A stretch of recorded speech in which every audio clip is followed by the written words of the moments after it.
Magandang hapon mga kaibigan, sa aking mga subscriber, sa aking mga silent viewer dyan. Magandang hapon sa inyong lahat. Mga kaibigan, meron ako ditong coin. Ito ay 50 dirhams ng Qatar. Ang sabi dito sa pictures niya, issuer Qatar Emir Tamim bin Hamad Al Thani 2013 to date. Pag-usapan muna natin si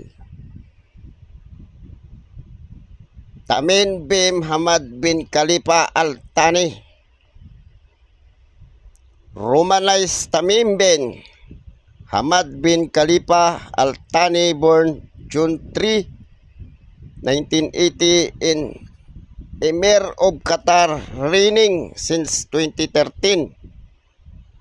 Tamim is the fourth son of former Emir Hamad bin Khalifa Al Thani, born to his second spouse, Musa bint Nasser.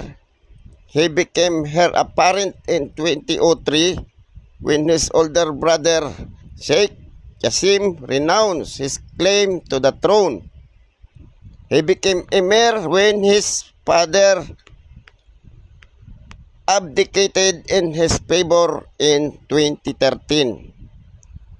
Tamim rules an authoritarian regime in Qatar. He holds all executive and legislative authority in Qatar.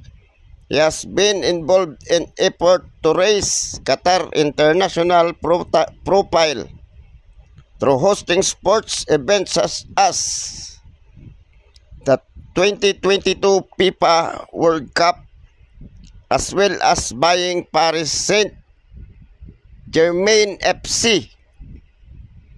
Tamim bin Hamad was born on June 3, 1980 in Doha, Qatar.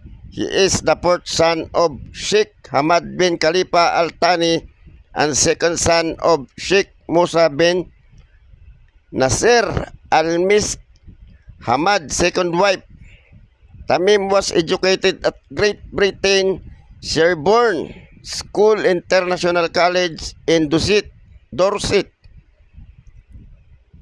and at Harrow School, where he sat his A-level in 1997. He then attended the Royal Military Academy, Sandhurst, graduating in 1998.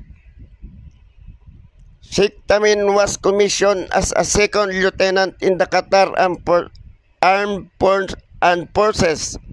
Upon graduation from Sandhurst, he became the heir apparent to the Qatar throne on August 5, 2003, when his elder brother Sheikh Qasim renounced his claim to the title.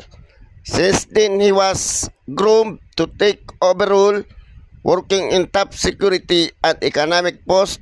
On August 5, 2003, he was appointed Deputy Commander-in-Chief of Qatar Armed Forces. Sheikh Tamim promotes sport as part of Qatar bid to raise its international profile. In 2005, he founded Oryx Qatar Sports Investment, which owned Paris Saint-Germain FC, among other investments. In 2006, he chaired the organization committee of the 15th ASEAN Games in Doha. Under his leadership, all member countries attended the event for the first time in history. The year Egypt Al-Aram voted Tamim the best sports personality in the Arab world. Under his guidance, Qatar won the right to host the 2014 FINA Swimming World Championship and the 2022 FIFA World Cup.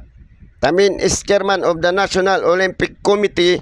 At the 113th season of the International Olympic Committee in February 2002, he was elected as a member of the IOC. He headed Doha bid for the 2020 Olympics. The country hosted the 2022 FIFA World Cup. Qatar is estimated to have spent around $200 billion on infrastructure in preparation for the event. The Olympic Council of Asia Evaluation Committee completed its tour to Doha in November 2020 and confirmed that the city will have much to offer for the ASEAN Games and that they were satisfied with the prioritizing and support from Tamin. At the 39th General Assembly of the UCA, President Hamid Al-Fahad Al-Hamid Al-Sabah announced that Doha would host a 2030 ASEAN Games. Sheikh Tamim head the Qatar Investment Authority Board of Directors. Under his leadership, the pound has invested billion in British business. It owns large stakes in Barclays Bank, St. Paris, and Harrods. The fund also owns a 95% share of Europe Port tallest building, the Shard, a skyscraper in London. Tamin has also held a number of other posts, including head of the Upper Council of the Environment and Natural Sanctuaries, chairman of the Supreme Council for the Environment and Natural Reserves, chairman of the Supreme Education Council, chairman of the Supreme Council of Information and Communication Technology, chairman of the Board of Directors of Public Works Authority and the Urban Planning and Development Authority, chairman of the Board of Regents of Qatar University, deputy chairman of the ruling Family Council, vice president of the Supreme Council for Economic Affairs and Investment, deputy chairman of the High Committee for Coordination and Follow-up, members of the Sports for All. Sheikh Tamim with U.S. Secretary of Defense Chuck Hagel, December 10, 2013.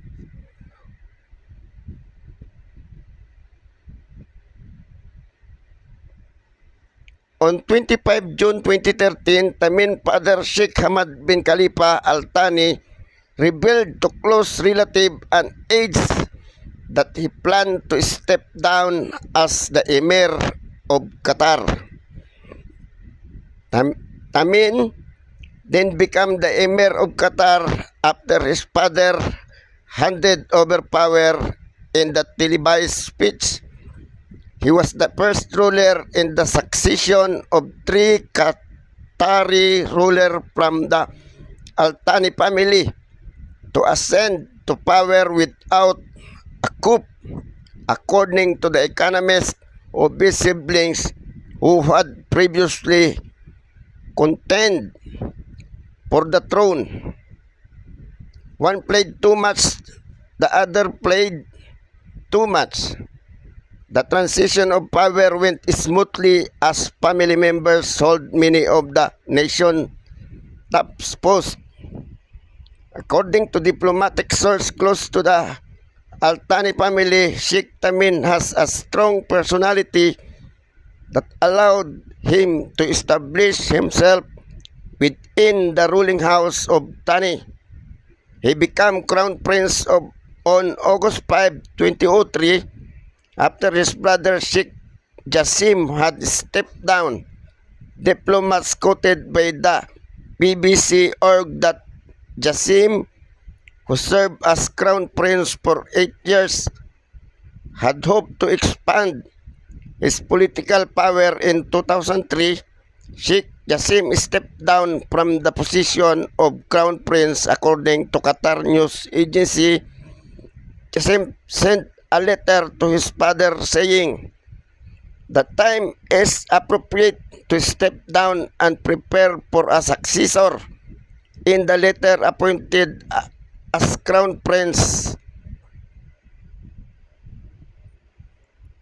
and said that he had only accepted the position in October 1996 because of sensitive circumstances. According to a report by Stratfor, the same had no allies among the military force or secret police at the time of the 2013 political transition, and thereby few chances to overturn Hamid decree. So, yun ang naging buhay ni Tamim bin Hamad bin Khalifa Al Thani. Kaya siya ang naging hari ngayon ng Qatar sa kasalukuyan. Mga kaibigan, punta tayo sa pictures niya. 50 dirhams issuer Qatar, Emir Tamim bin Hamad Al Thani.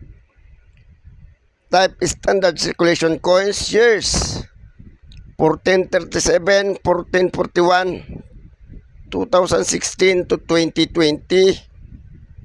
Calendar Islamic, value 50 dirhams, 50 Qatar dollar, 7.79 sa peso mga kaibigan. Currency real, composition nickel clad steel. Ba, magnetic pala to. Magnetic nga.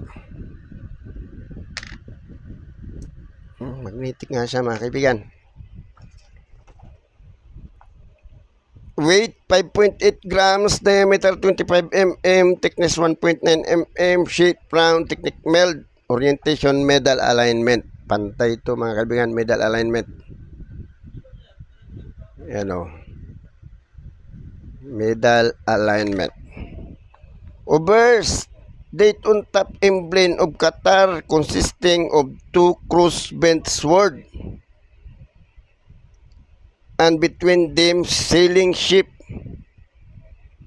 though sailing on waves beside an island with two palm trees. Ito palang obverse niya. Ito yung obverse niya. Ito yung date mga kaibigan, 2016 1437. Wala akong 2020, dalawang vintage lang pala to. 2016 at 2020. Ang 2020 ay 1441. Reverse denomination. Wala nang ibang sinabi kundi denomination lang. 50 dirham, State of Qatar, 50 dirhams. 50 dirhams lang. Tapos State of Qatar.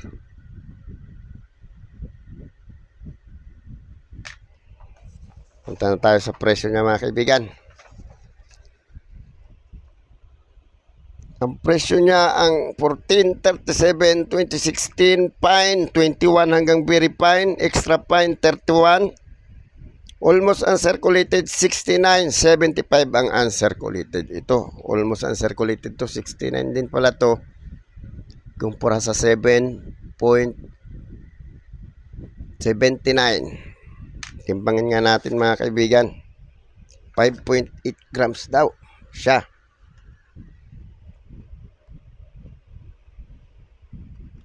5.8 grams.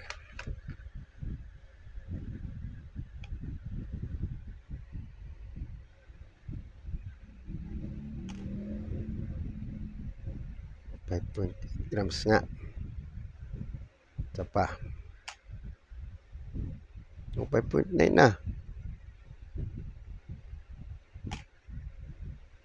5.7, 5.8 nga. 5.8 nga siya mga kaibigan. So mga kaibigan, baka naman pwede maglambing ng subscribe, papress na subscribe, papress na notification bell, paselect lang all para ma-notify kayo pag ako nag-upload na video. Pa-like na rin at kung gusto nyo i-share, pa-share na rin. Maraming salamat mga kaibigan. Magandang hapon.